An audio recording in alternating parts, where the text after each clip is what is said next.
Hava sıcaklığının 25 derece ölçüldüğü Bodrum'da turistler ve vatandaşlar denize girdi. Meteoroloji Genel Müdürlüğü'nün internet sitesindeki verilere göre Muğla'da hava sıcaklığı 24, Bodrum, Fethiye ve Marmaris'te 25 derece olarak ölçülüyor.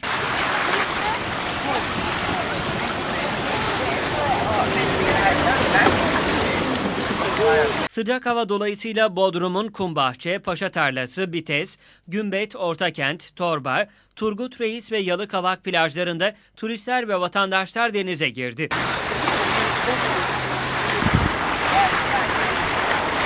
Bazı vatandaşlar sahildeki restoran ve kafelerde oturdu, bazı vatandaşlar kent merkezindeki parklarda zaman geçirdi. Sıcak hava nedeniyle bazı hayvanların da denize girdiği görüldü.